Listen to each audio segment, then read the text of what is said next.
इंशाअल्लाह दिसंबर के आखिरी हफ्ते में मैं यहाँ दिल्ली जल बोर्ड का जिस इलाके में मैंने पानी की लाइन डाली है वहां पानी दे दूंगा। और मैं ये वैसे नहीं कह रहा हूँ, अगर मैं झूठ बोलूंगा तो अगली बार भी मुझे आपसे वोट मांगने आना है। ये मैं वो बात है जो सच बता रहा हूँ। उस पर एक सर्विस लेन बना रहा हूँ मैं, धोबी घाट से लेकर के हैदराबाद तक 20 करोड़ इधर, 20 करोड़ उधर, बीच में सेंटर पर। और मैं कोशिश कर रहा हूँ कि अपने इलाके को ठीक कर सकूँ। सारे इलाके में सीवर का काम चल रहा है, सड़कें खुली पड़ी हैं, रोड टूटे पड़े हैं, लेकिन ये यकीन दिला रहा हूँ कि 6 महीने से 1 साल के अंदर ना आपका कोई गली टूटी हुई मिलेगी, ना कोई इलाका ऐसा मिलेगा जहाँ सीवर ना पड़ा हो, ना कोई ऐसा इलाका मिलेगा, गली मिलेगी जहाँ गेट ना लगा हो, जहाँ CCTV कैमरा। ओखला गांव से आ रहा हूँ।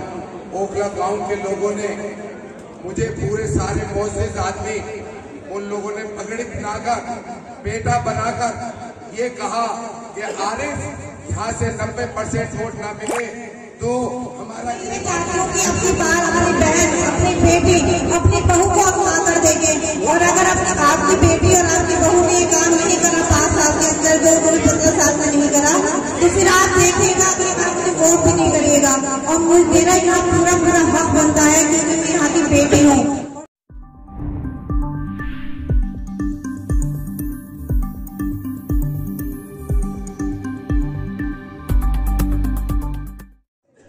आप तमाम लोगों से मेरी गुजारिश है कि आने वाली 4 तारीख को झाड़ू का बटन दबाएं।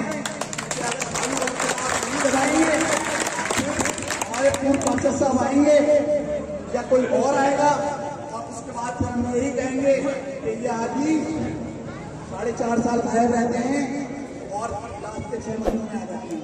तो हमें काम करने वाला आदमी चाहिए, हमें ग्रास रूट का वर्कर चाहिए, हमें ग्राउंड पे रहने वाला आदमी चाहिए। और ग्राउंड पे रहने वाला आदमी हमारी जिताने की जिम्मेदारी है। और मैं ये कहना चाहता हूँ, सलमा आरिफ और आरिफ खान को पूरी सपोर्ट करें, अमानतुल्लाह खान को सपोर्ट करें, आम आदमी पार्टी को सपोर्ट करें। पहले तो मैं आपको एक खुशखबरी सुना देता हूँ। अल्हम्दुलिल्लाह आज हाई कोर्ट में वक्फ बोर्ड आपका विधायक अमानतुल्लाह केस जीत गया है, आपका निजामुद्दीन ने बरकरार। और अल्लाह के फजल करम से जिन मौलाना साहब के साथ सेंटर गवर्नमेंट ने जबरदस्ती वक्फ बोर्ड में ताला डाल के चाबी छीन ली थी, आज उसी हाई कोर्ट ने सख्ती के साथ इस सेंटर गवर्नमेंट से कहा है कि बाइज्जत चाबी आप मौलाना साहब को दे दीजिए। ये पूरी कौम की जीत है और ये काम आपका वाहिद अमानतुल्लाह खान ने और वक्फ बोर्ड ने किया है और किसी दूसरे ने नहीं किया। इनका स्पेशल एक फंड भी आता है बरसात से पहले जो तकरीबन 25 लाख रुपए का होता है। और आप देख लीजिए हमारे इलाके में कम से कम 5 नाले हैं, जिसमें से एक नाला में तो अब पाइप डल गए, 4 बचे हैं। एक भी नाला अगर मेरे किसी बुजुर्ग को या किसी जवान को ये याद हो कि हमारा एक भी नाला पिछले 15 साल में साफ हुआ है तो यहाँ खड़ा हो जाए और मुझे बताए। हर बार के 25 लाख रुपए कहाँ जाते हैं, मैं उनसे पूछना चाहता हूँ।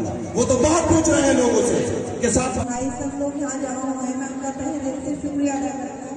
वो इतनी देर से मेरे लिए इंतजार कर रहे थे और मैं उनका दिल से बहुत शुक्रिया अदा करती हूँ कि वो लोग मेरे लिए अपना कीमती वक्त निकाल कर यहाँ पर आए हैं, मेरे लिए मौजूद हुए हैं।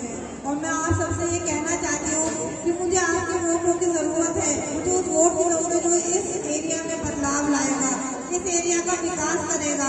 जो 15 साल से यहाँ के पार्षद रहे हैं, उन्होंने कोई भी 15 साल में ऐसा काम नहीं करा जिस काम के लिए उन्हें आप वोट दें। तो मैं ये चाहती हूँ कि अपनी बार अपनी बहन, अपनी बेटी, अपनी बहू को अपना कर देंगे। और अगर आपकी बेटी और आपकी बहू ने ये काम नहीं करा 5 साल के अंदर, जो कोई 15 साल में नहीं करा, तो फिर आप देखिएगा कि आपने वोट भी नहीं करिएगा। और मेरा यहाँ पूरा हक बनता है क्योंकि मैं यहाँ की बेटी हूँ। और सबसे पहला हक किसका होता है? बेटी का। तो मैं चाहती हूँ कि आप लोग मुझे अपनी बेटी बहन समझकर यहाँ पर पूर्ण समर्थन दें। इस गली का पूर्ण समर्थन चाहती हूँ मैं, जो मुझे मिले, एक वोट मैं ले चाहती हूँ और मैं आपको करके दिखाऊंगी। जो यहाँ के साफ सफाई है,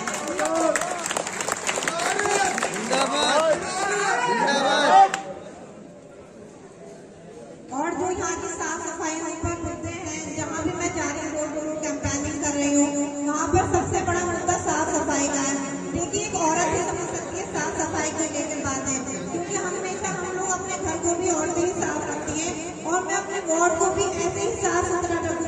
जैसे हम अपने घर को साफ सुथरा रखते हैं इंशाअल्लाह। Thank you.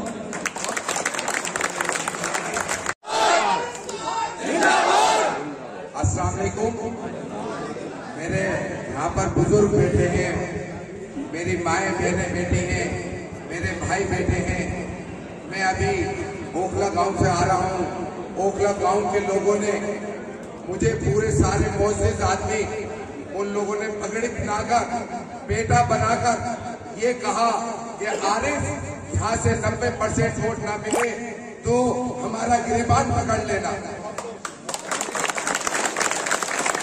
मेरे मोहतरम दोस्तों, हाजी कॉलोनी का भी कल प्रोग्राम आप लोगों ने देखा होगा।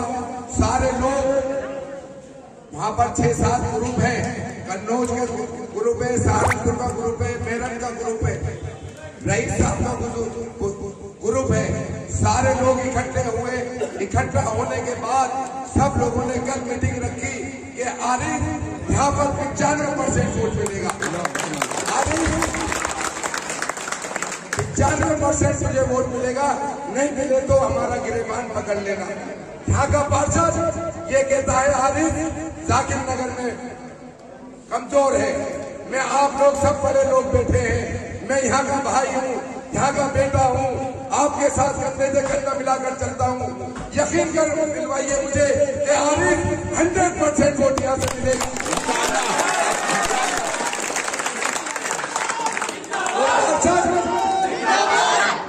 वो पार्षद मुझे बच्चा बता रहा है, मुझे नया बता रहा है।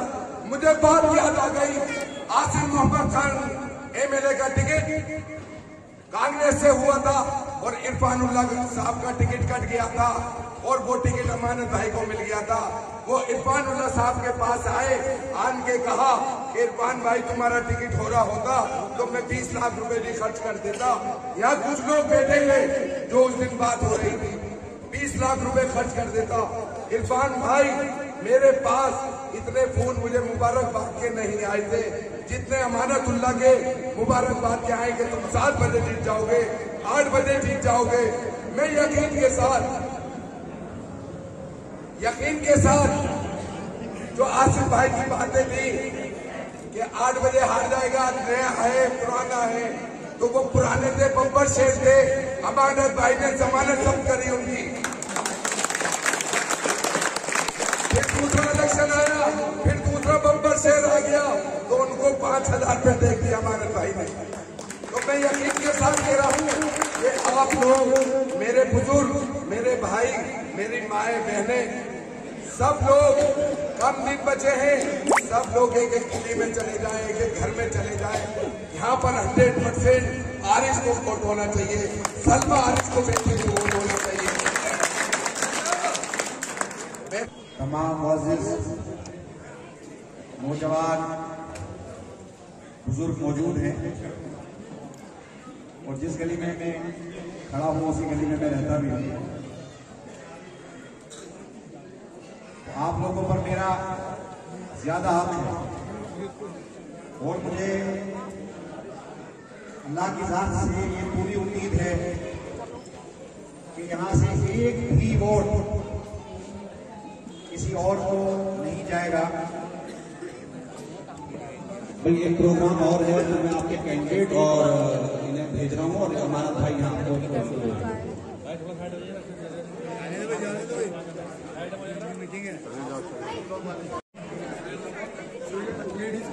पूरी तरह से एक एक वोट आम आदमी पार्टी को डालेंगे क्योंकि आम आदमी पार्टी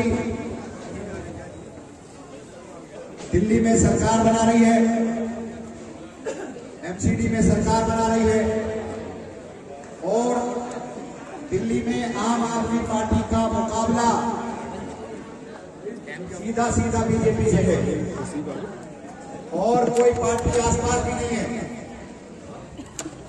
जो यहाँ पर मौजूदा पार्षद है वो पिछले 15 साल से यहाँ पार्षद है।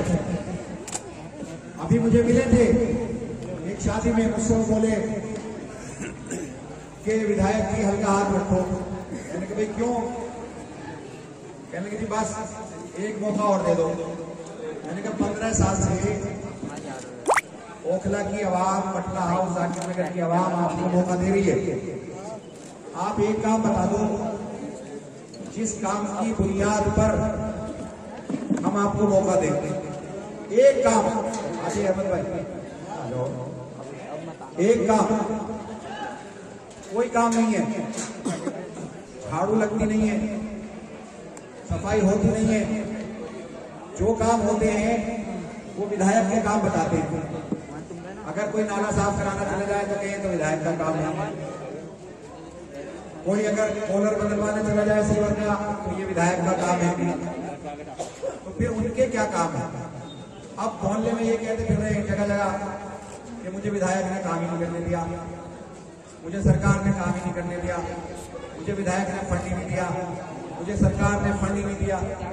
तो अगर सारा काम ही सरकार को और विधायक को करना है तो फिर आपकी क्या जरूरत है। अब आम आदमी पार्टी की दिल्ली में सरकार बनने जा रही है बीजेपी की हरा करके, तो मैं आपसे ये कहना चाहता हूं कि काम सरकारें करती हैं और मैं आपका विधायक हूं, सरकार का विधायक हूं। आज आपको 24 घंटे लाइट अगर मिल रही है तो सिर्फ इसलिए मिल रही है कि मैं सरकार का विधायक हूं, मेरा सरकार ने साथ दिया। पूरे इलाके में अगर सीवर डाल पा रहा हूं तो सिर्फ इस वजह से कि मैं सरकार का विधायक हूं। पूरे इलाके में पानी की लाइन डाली है तो मैं इसलिए डाल पाया कि मैं सरकार का विधायक हूं। अगर स्कूल बने तो सिर्फ इसलिए, अस्पताल अगर बना तो सिर्फ इसलिए, अस्पताल की मांग थी हमेशा से। तो यहाँ हमने 336 बेड का अस्पताल सरिता विहार के अंदर हमने बना दिया है, जो दिसंबर में शुरू हो जाएगा।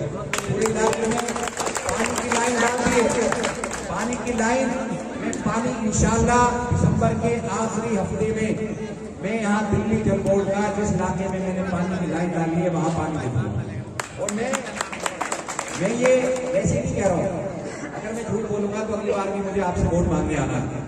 ये मैं वो बात है जो सच बता रहा हूँ। उसके पर एक सर्विस लेन बना रहा हूँ मैं, धोबी घाट से लेकर के हैदराबाद तक 20 फीट का रोड इधर, 20 फीट का रोड उधर, बीच में सेंटर पर। और मैं कोशिश कर रहा हूँ कि अपने इलाके को ठीक कर सकूं। सारे इलाके में सीवर का काम चल रहा है, सड़कें खुली पड़ी हैं, रोड टूटे पड़े हैं, लेकिन ये यकीन दिला रहा हूँ कि 6 महीने से 1 साल के अंदर ना आपका कोई गली टूटी हुई मिलेगी, ना कोई इलाका ऐसा मिलेगा जहाँ सीवर ना पड़ा हो, ना कोई ऐसा इलाका मिलेगा, गली मिलेगी जहाँ गेट ना लगा हो, जहाँ CCTV कैमरा ना लगा हो, जहाँ पर आपका स्ट्रीट लाइट ना लगी हो। और ऐसी कोई गली नहीं मिलेगी जहाँ पर आपकी झाड़ू वाला हर गली में झाड़ू लगाकर ना मिला।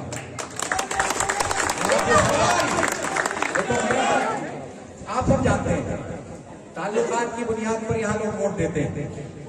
मैं ताल्लुकात की बुनियाद पर आपसे वोट नहीं मांग रहा, मैं काम की बुनियाद पर आपसे वोट मांग रहा हूँ। आज मैंने काम किया, आज एक बड़ा काम बताता हूँ जो मेरे जरिए अल्लाह ने कराया कि मरकज निजामुद्दीन का ताला हमेशा के लिए आज हाई कोर्ट के जरिए खोल दिया गया। इसमें मैं प्रतिष्ठा हूं और अल्लाह की मदद देखो, आप ईमानदारी से सच्चाई के साथ अल्लाह के लिए हमने काम किया। तो ये आज बदनाम कर रहे थे पूरी दिल्ली में हमें कि हमने ताला लगवा दिया, ताला लगवा दिया, ताला लगवा दिया। अल्लाह ने वही ताला हमेशा के लिए हमारे जरिए खुलवा दिया है। अल्लाह की मदद है। इलेक्शन से 5 दिन पहले हाई कोर्ट में डेट लगती है। हाई कोर्ट ये कहता है कि जिससे आपने चाबी ली थी उसे बगैर किसी शर्त के आप चाबी वापस करो। तो इन्होंने कहा कि हमें दिल्ली वक्फ बोर्ड ने चाबी नहीं दी थी, केंद्र सरकार ने कहा कि हमें दिल्ली वक्फ बोर्ड ने चाबी नहीं दी थी, हमें तो मौलाना साद ने चाबी दी थी। तो उन्होंने कहा कि आप मौलाना साद को या मैनेजमेंट कमेटी को आप चाबी लौटाओ जैसे दी थी बगैर किसी शर्त के।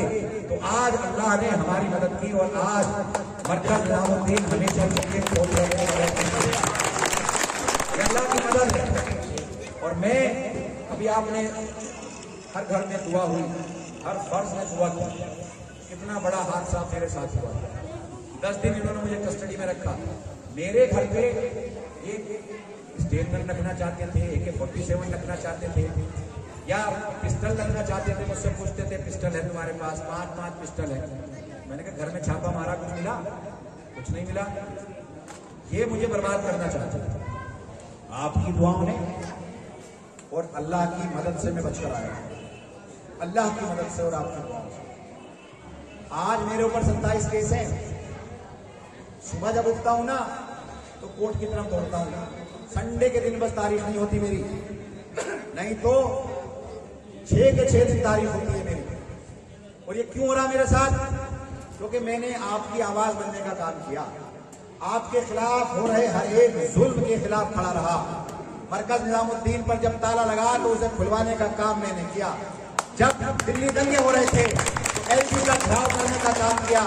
जब दिल्ली दंगों में फसाद शुदा लोग थे जिनको फसाद में बर्बाद हो गए थे, उनको खाना खिलाने का, उनकी दुकानें बनाने का, उनके दोबारा से कारोबार करने का, उनके मरने वालों को 10-10 लाख रुपए सरकार से दिलाने का मैंने काम किया।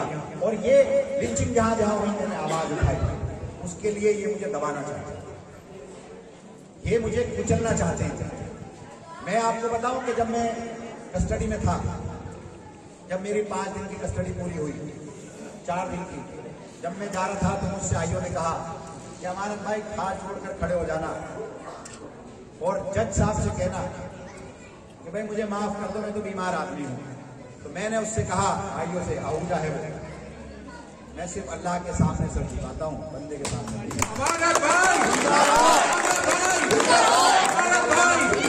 के सामने सर झुकने वाले का सर तो कलम हो सकता है, किसी के आगे झुक नहीं सकता। न डरा हूं, न डरूंगा, न दबा हूं, न दबूंगा। हर जुल्म के खिलाफ आवाज उठाई है, उठाता रहूंगा। न आप पर जुल्म होने दिया है, न होने दूंगा, चाहे उसके लिए मेरी जान ही क्यों ना चली जाए, चाहे पूरी जिंदगी जेल में क्यों ना। लोग मेरे पे 27 केस हुए, शुएब दानिश भी इस इलाके में रहता है, उस पर क्यों ना हुआ केस। अगर वो सचमुच आपकी लड़ाई लड़ता है, अगर वो सचमुच आपकी मदद करता है, इस इलाके में तो बहुत सारे डेमोलेशन हुए, इस इलाके में तो बहुत सारी गिरफ्तारियां, मुझ पर मुकदमा दर्ज हो सकता है, तो तुम पर क्यों नहीं हुआ? जो आदमी जब मैं कस्टडी में था वहां से आया और मुझे जब जेल कैंसिलेशन लगाई तो 2 दिन तक ओखला के अंदर 2 दिन तक डेमोलेशन हुआ। कोई एक आदमी ने पूछा, वहां इनमें सारे नेता थे, एक भी नहीं। अगर मैं नहीं पहुंचा तो इनमें से एक भी नहीं पहुंचा, और अगर मैं पहुंचता तो अल्लाह की जात से मुझे उम्मीद है कि मैं जाकर के उस डेमोलेशन को रोकने का काम। और मैं आपसे कह रहा हूं कि 7 तारीख को आम आदमी पार्टी की सरकार बनेगी। अगर डेमोलेशन या बुलडोजर या एमसीडी का एक भी आदमी दिल्ली के किसी आदमी को आकर छुआया, किसी का मकान तोड़ा, तो आप हम लोगों के गिरबान आकर पकड़ आपकी तरफ नहीं आएगा। एमसीडी जो आज आपको डरा रही है ना, वो डराएगी नहीं, आपकी मदद करेगी। हर घर में, हर गली में झाड़ू लगेगी, इस इलाके को बेहतर बनाएंगे। मार्केट से आज, मार्केट के इंक्रोचमेंट से आज लोग परेशान हैं, उसको ठीक करेंगे। ना किसी का कारोबार उजाड़ेंगे, ना किसी की ठेली उजाड़ेंगे, ना किसी को बर्बाद करेंगे। सिस्टम में चीजों को लेकर आएंगे। जब पार्षद और एमएलए दोनों होंगे, जब एमसीडी और दिल्ली सरकार होगी तो काम होगा। ताल्लुकात की बुनियाद पर अपने वोट को खराब मत करो। ये वक्त है समझदारी से वोट देने का, ये वक्त है बहुत अक्लमंदी के साथ वोट देने का, ये वक्त है ये सोचने का कि सरकार किसकी बननी है। मैं ओखला को बहुत अच्छे से जानता हूँ। ओखला की आवाम ने बहुत बाशऊर आवाम है, यहाँ की बहुत समझदारी से वोट डाला है, किसी के बहकावे में कभी नहीं आई। उसने हमेशा ये देखा है कि किससे फायदा होगा। अब फायदा इसी में है कि सरकार का पार्षद आप बनवाओ। अगर आपके एक पार्षद की वजह से अगर बीजेपी जीत गई तो 5 साल तक आप अपने आप को माफ नहीं करोगे।